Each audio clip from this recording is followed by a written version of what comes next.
있는데 그게 우리가 뭐 모험적으로 생각할 만큼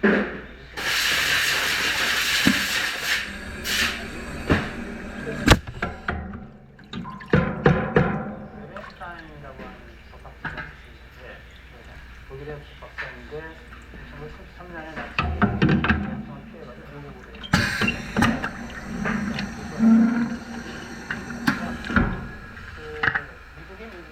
미국의 특성을 넘었지만 조금은 기술을 가지고 있는데 저는 그런 시각에서 한국적 대표라고 하는 것을 갖는 미국의 국경을 날면서 한국으로 와서 우리는 기술을 맞이해서 역대 대통령들이 대통령제 하에서 비판과 비난과 비판으로 생을 마감하거나 아니면은 대통령이 끝내는 최소한 자식들이 그렇게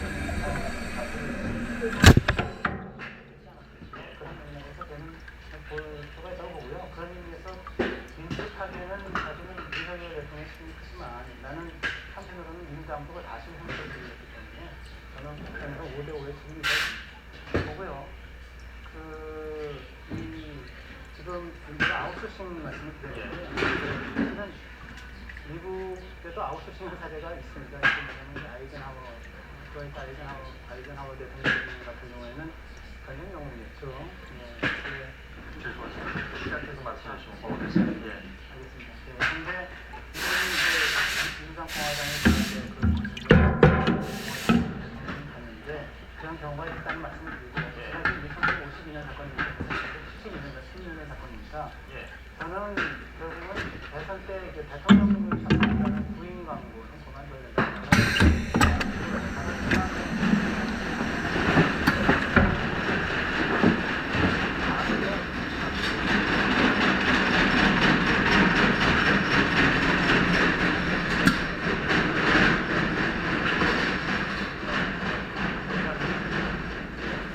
지난번에 우리가 토론할 때 우리 이야기에서 레비츠키하고 둘레 인용을 저는 이제 그걸 배웠다고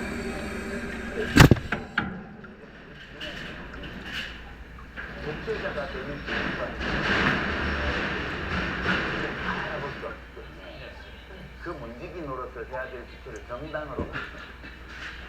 그래서 정당이 후보를 정할 때 그 체크리스트를 보고 그렇게 독재자가 되는 인간이 있는 사람을 배제하라고 계속 요구를 했고 그걸 하지 못하면 큰 사단이 난다는 얘기죠. 이게 제일 중요한 내용이에요. 근데 윤석열 씨가 대통령에 대한 반응을 보면 물론 그 사람을 왜 검찰총장으로 시켰는지에 대해서는 문재인 대통령이 나중에 더 말씀을 안 드리려고 했다고 저는 알고 있습니다. 그런데 그 사람이 정치에 뛰어들었을 때 국힘당 쪽에서 이 사람을 받아들였잖아. 그래서 그거는 아니죠. 물론 보면은 과정에서 뭐 여러 가지 있다고 그러니까 신뢰성을 하고 문제를 말씀하셨어요. 알만한 사람은 다 알고 있었다고. 그냥 기준이 없으면 정권을 가져올 수 있기 때문에 그 기준 하나로 국민의힘이라는 정당이 국민에게 좋은 대통령 후보를 알선해주는 이 기능을 포기한 거예요. 모든 문제는 거기서 시작됐다고 저는 보고요. 그 벌을 국민의힘은 알아야 된다 이제 저는 그렇게 관료 얘기도 나오긴 했는데 사실 지금 다들 많이 잊어버리셨지만 윤석열 전 대통령하고 이번에 이완주 후보하고는 굉장히 특별한 인연이 있습니다. 둘 다 대학생이고 둘 다 되게 굉장히 늦게 사법시험에 검찰을 들어왔습니다. 후보자는 대학 때 운동권 출신으로 그 강제 집행하는 걸 저는 알고 있어요. 그런데 둘이 이렇게 있다가 어떤 일이 있었냐면 문재인 정부 초기에 법무부 장관이 없는 상태에서 맨 처음 발표한 검찰 인사가 윤석열 검사를 서울중앙지검장으로 임명합니다. 그때 이완주 검사가 거기에 대해서 반박하는 글을 검찰에 장관이 이렇게 추천하지 않은 상태에서 대통령을 임명하는 것은 위법이다. 그렇게 되고 나서 어떻게 됐냐 하면 그 이후로도 윤석열 검사는 승승장구해서 검찰총장까지 했고 어떻게 보면 대단히 옳은 얘기를 했던 이완주 검사는 결국 옷을 벗어야 할 것입니다. 저는 이걸 지금 사실 이렇게 크다고 보지만 민주당도 똑같은 점에 더 갈 필요가 있지 않나. 그때 이완주 검사가 왜냐하면 그때는 윤석열이 우리 편이 파였기 때문에 어떻게 보면 법에 법이 없는 것을 지적하는 사람을 내치면서까지 이걸 이렇게 한 것이고 양쪽 다 기본을 안 지키는 것이 민주주의를 무너지게 하는 것이고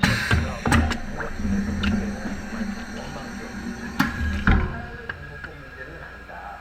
얼마 전에 문재인 대통령께서 이제 언론에 나와서 인터뷰하시면서 자기가 윤석열 검찰총장 시킨 게 잘못 본 거고 그다음에 검찰 개혁한다 해서 믿었다고 했는데 저는 그 얘기가 너무나 놀랐습니다. 어쩜 이렇게 미치긴 걸까?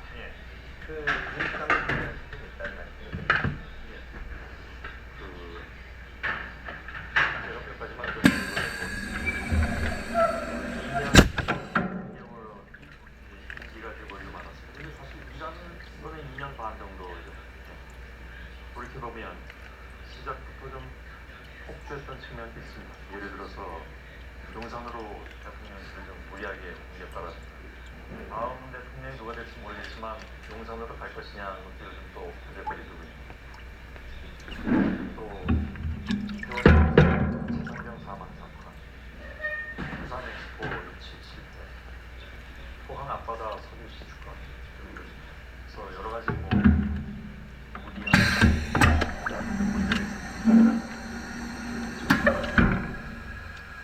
이른바 바이든 날리면 사태 이후에 MBC입니다. 공영방송 장악을 기도하기도 했고 의대 정원을 갑작스럽게 늘리려다가 파장이 지금까지도 이어져 오고 있습니다. 외교도 사실 노선이 갑자기 급선회하면서 좀 파열음이 많이 났고요. 이게 다 2년 반 동안에 일어난 일에서 이게 어려우니까 쓰는데 아무튼 여기에 대표로 이제 작용했던 것이 대통령의 그 유명한 경로설 그리고 대통령 부인의 개입설 무속인의 개입설 등등이 많이 대두가 됐습니다. 저희 여론조사 결과를 보니까 응답자의 75%가 꽤 높은 지적. 대통령 부인이 윤석열 정부 국정운영에 개입했다고 보고 있다고 합니다.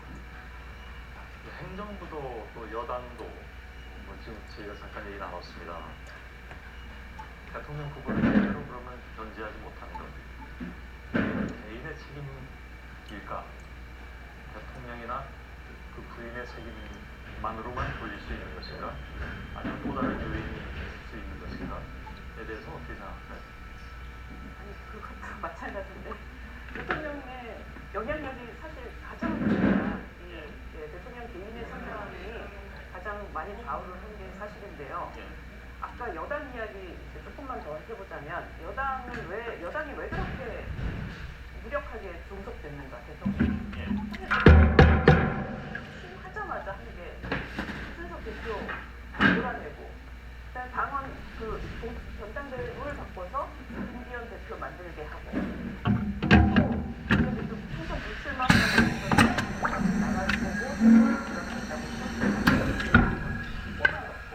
한동훈 부지사장이 또 뒷발이기를 하니까 또 밀어내고 그런 과정 일련의 과정을 쭉 거치면서 여당이 제가 보기에는 20대 이후에 당 총재 시절에 정당으로 삭퇴를 했어요. 국민이 완전히 어떤 직원도 못하고 어떤 민의를 반영하는 그런 말 자체를 못하는 상황이 됐고 그 상황에서 그냥 이전 대통령은 그 변경을 폐지하는 것을 아까 그 책 어떻게 민주주의는 무너지는가 그 말씀하셨는데 우리가 제대로 작동하기 위해서는 제도적으로 주어진 모든 권한을 한껏 쓰면 안 된다는 그런 자제, 제도의 자제. 공화원의 상대로 인정하기라는 두 가지 규범을 지키는 게 핵심이라고 하고 있는데 그런 게 다 무너지죠. 말씀하시죠. 그 제도적 자세에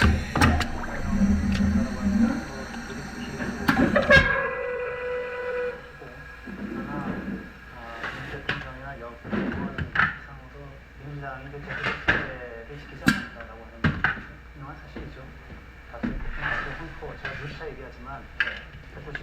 야권의 힘으로 그래서 의정 폭주한 거는 그건 국민의힘 사실이니까 그거는 제가 한번 짚고 넘어가고요.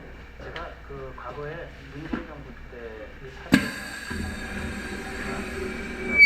대통령의 그 권력을 제대로 전달하지 못하는 거에는 비는 아니지 않습니까? 문재인 정권 이제 1900 그게 2018년입니다. 2018년에 그 추가 국민경제 장기회장이 장기회장이 있습니까? 거기에 국민의장이 중간부 의장이 이제 그리고 사실은